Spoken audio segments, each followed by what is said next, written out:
여러분, 삼성전자가 실적을 발표한 다음에 7만 전자로 돌아버리고 말았어요. 그런데 이걸 보니까 어제 봤던 한 만화가 생각이 나네요. 자, 어제 포털 사이트에서는 삼성전자 관련 만화가 올라왔는데 그 내용은 이렇습니다. 삼성전자의 횡보를 지루하게 느낀 글쓴이가 삼성전자에게 도대체 삼성전자님 언제쯤 움직이실 겁니까? 너무 지루해요. 이렇게 이야기하니 오히려 삼성전자는 네가 지루함을 느낀다고? 그럼 다시 7만 전자로 돌려줄게. 그럼 지루함을 못 느낄 거야. 이렇게 이야기를 하자 삼성전자 주주분들은 올 초에 삼성전자를 사지 말고 카카오를 살걸. 내가 도대체 왜 삼성전자를 샀지? 이렇게 후회를 합니다. 그리고 삼성전자는 글쓴이의 옷 색깔이 노란색이자 카카오와 똑같이 보인다고 오히려 심수를 내면서 에잇 맛 좀 봐라 7만 전자로 되돌린다 이렇게 이야기를 했는데 그 다음날 정말로 삼성전자는 이렇게 7만 전자로 돌아오고 말았죠. 그리고 여기서 더 충격적인 사실은 LG전자 역시 삼성전자가 실적 발표할 때 똑같이 이렇게 내리고 말았습니다. 아니, 삼성전자의 라이벌이 LG전자라고 해도 내리는 것까지 이렇게 라이벌 경쟁을 할 필요 있을까요?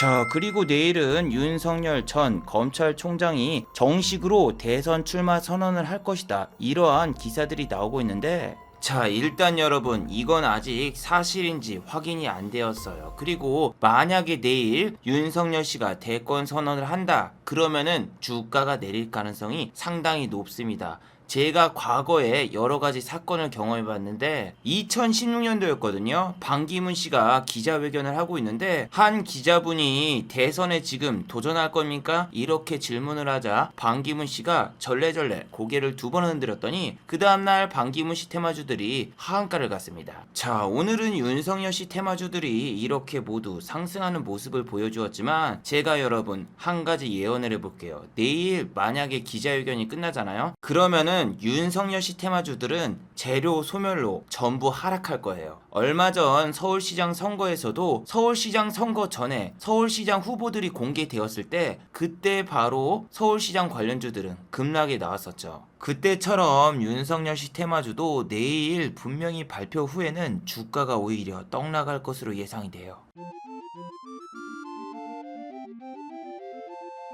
자, 여러분 역시나 윤석열 씨 테마주는 급락이 나왔어요. 아침까지만 해도 이렇게 약간의 보합세를 보이며 상승하는 종목도 있었지만 윤석열 씨의 대권 출마 기자회견이 시작되면서 기자들의 질문이 시작됐고 윤석열 씨는 고개를 도리도리 저으면서 현재 포털 사이트에는 도리토스 윤석열이라는 별명까지 얻게 되었죠. 그래서 윤석열 씨의 기자회견이 시작되면서 윤석열 씨 테마주는 이렇게 급락이 쏟아져 나오기 시작했습니다. 자, 여러분 역사는 반복됩니다. 지난번엔 반기문 씨가 고개를 절레절레 돌렸을 때 반기문 씨 테마주가 급락이 나왔고 이번에는 윤석열 씨가 고개를 도리도리 돌리면서 윤석열 씨 테마주들이 이렇게 급락이 나왔는데 윤석열 씨 테마주를 가지고 계신 분들은 이렇게 윤석열 씨 테마주가 하락하지 않을 거라고 이야기하시는 분들도 있었지만 이건 본인의 희망사항일 뿐이었죠. 여러분들은 절대로 정치 테마주를 매매할 때 여기 나온 4가지의 이벤트가 있을 때는 절대로 정치 테마주를 매매하지 마시길 바랍니다.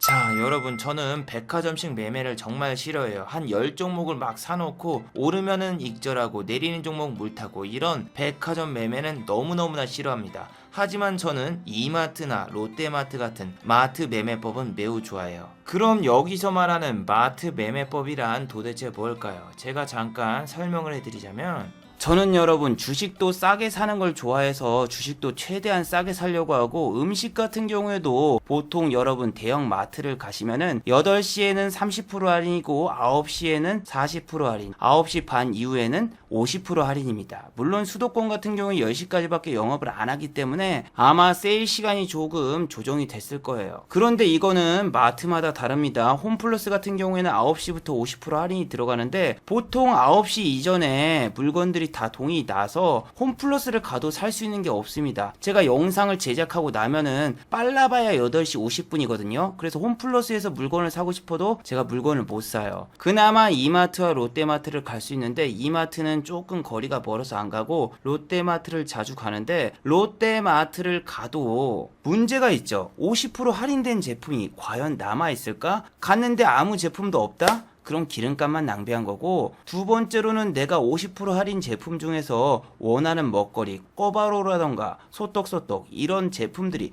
남아있을 것인가, 이런 문제도 있습니다. 자, 그럼 이걸 주식으로 따지면 똑같죠. 제가 마이너스 3% 가격에다가 매수를 걸어놨어요. 근데 이게 체결이 되면 다행인데 체결이 안 된다? 그럼 저는 계속 기다린 시간도 낭비했고 또 전업이라서 생활비도 벌어야 되는데 매수 자체가 안 되면은 수익 자체가 발생을 안 해서 참 고민이 되죠. 그리고 두 번째로 중요한 게 뭐다? 마이너스 3% 가격에서 추가적인 하락이 안 나올까? 제가 여러분 아침에 해성 DS라는 종목을 4만원에 매수하려고 이렇게 매수를 딱 걸어놨어요.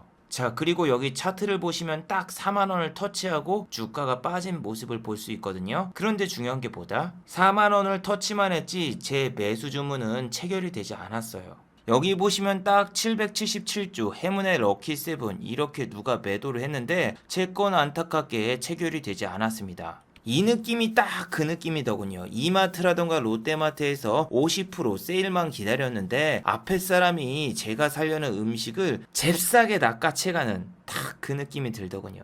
자, 이런 상황이 안 오게 여러분들 마트에 가시면은 일단 30% 할인 때 음식을 집어두세요. 그럼 9시 30분에 아줌마가 바코드를 찍으려고 이것저것을 돌아다니는데 그때 아주머니에게 음식을 보여주고 50% 할인을 받는 거예요. 그래서 주식도 똑같습니다. 4만원이 아니라 4만100원, 4만200원, 4만300원에 일단 반이라도 잡아. 그리고 나중에 4만원 밑으로 깨지고 내려간다? 그럼 50% 세일이라고 생각하고 나머지 반의 물량을 매수하는 거예요. 그럼 일단은 내일 아침에 먹을 게 있기 때문에 식량이 확보가 됐잖아요. 그래서 여러분 마트식 매매법으로 일단은 시가에는 절대로 매수하지 말고 이렇게 주가가 어느 정도 떨어졌을 때 매수를 하는데 너무 싼 가격에 잡으려고 하지 마세요. 그럴 경우에는 매수 자체가 안 될 가능성이 높으니까 어느 정도 적정 가격이 왔을 때 50% 정도를 매수하고 더 떨어지면은 나머지 물량을 확보하고 내가 원하는 가격에 매도하는 마트 매매법